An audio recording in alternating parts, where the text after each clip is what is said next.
Assalamualaikum warahmatullahi wabarakatuh. Salam sejahtera, salam Malaysia Madani dan salam IPG KPT, kualiti, dinamik dan juga keunggulan.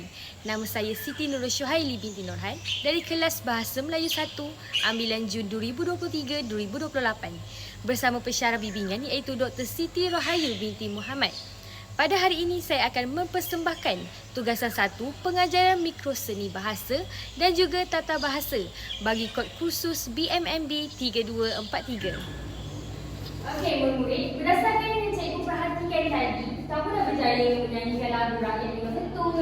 Kamu dah berjaya memberi maksud daripada lirik lagu yang cikgu berikan tadi. Jadi sekarang cikgu nak uji pemahaman kamu juga. Jadi kamu sudi tak nak bermain dengan cikgu? Nak.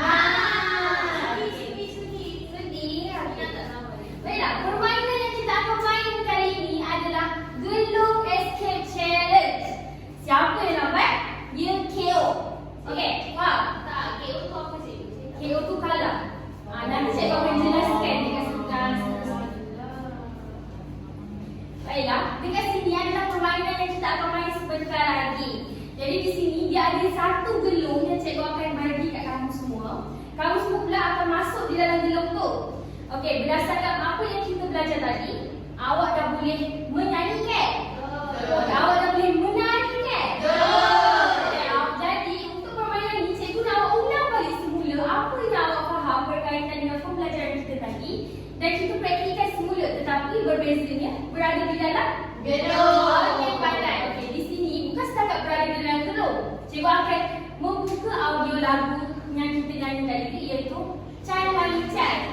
Dan cikgu akan hentikan seketika bila masa dan bila lagu tu berhenti, awak semua kena keluar cepat-cepat daripada gelung tu. Okey.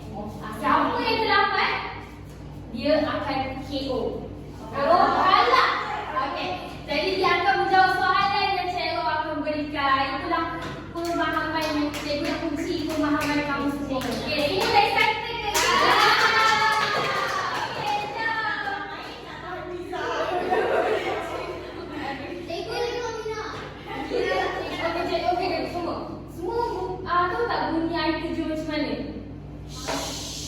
Kalau cikgu cakap air terjun, okey, pandai. Okey, dekat sini macam cikgu ajar masa awal pengajaran cikgu tadi. Kalau bunyi kambing buat apa? Lompat. Kalau perkataan kawan, pegang. Perkataan bola, buat bola. Kalau perkataan buku hijau, kalau perkataan bawah meja,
yang pertama. Kakak membeli buah di pasar. Di mana kata nama am yang kita belajar tu dalam ayat ni? Saya rasa buah, cikgu. Betul!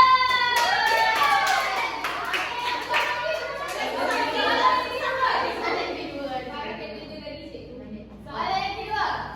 Abang menunggang basikal di taman. Okey, di mana kata